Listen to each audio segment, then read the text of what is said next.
at a period of about 90 minutes of moderate intensity exercise, I want to be clear, at about or after 90 minutes of moderate intensity exercise, there's a switchover point whereby if you ate before the exercise, you will burn far less fat from the 90-minute point onward than you would if you had gone into the training fasted. So let me repeat that.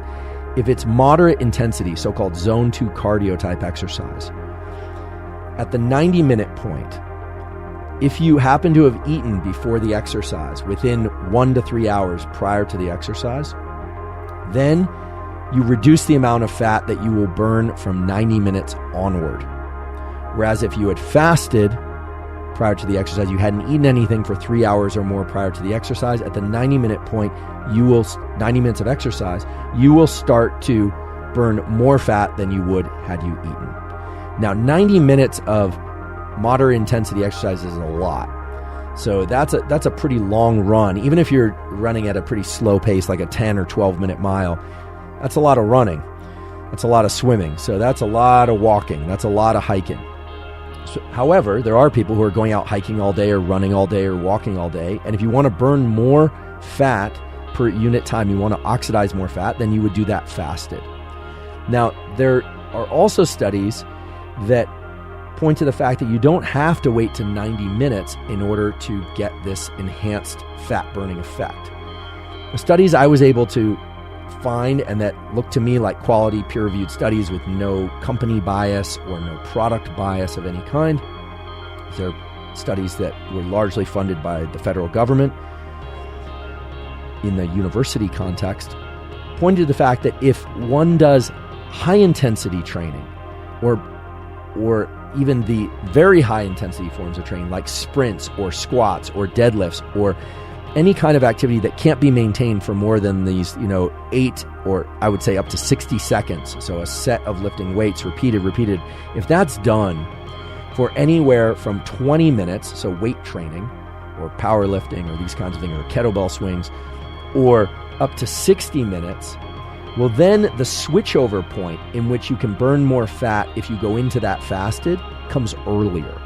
And this makes sense because there's nothing holy about the 90-minute point for medium intensity zone 2 cardio.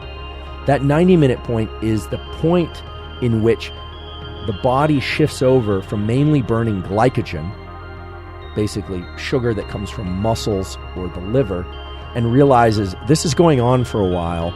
I'm going to shift over to a storage site fuel that is in reserve, like body fat. This is going to happen for a while, so I'm going to start tapping into body fat stores. Now, fat doesn't have a little brain there. It is innervated by neurons, but it doesn't have thoughts, and you don't actually control this switch with your mind. This is something that has to do with the milieu of various hormones. What has to happen is insulin has to go down far enough. So if you ate before the exercise, you'd have an increase in insulin. If you ate carbohydrates, you'd have a bigger increase in insulin. Fat and proteins indeed will have lower amounts of insulin, and fasting will give you the lowest amount of insulin. Well, then that switchover point is going to come earlier in the exercise. And if you think about it, if you were to do something high intensity for 20, 30, 40 minutes, so maybe lift weights and then get into zone 2 cardio, if you were fasted, the literature says that you're going to burn more body fat per unit time than if you had eaten before or during the exercise. So what does this mean? This means if you want to burn more body fat, if it's in your protocols and you've been approved to do this safely, exercise intensely for 20 to 60 minutes. The higher the intensity, obviously, the shorter that bout is going to be, and then move over into zone 2 cardio. And if you do that fasted, or the medium intensity cardio, I should say, and if you do that fasted, then indeed you will burn a higher percentage of body fat.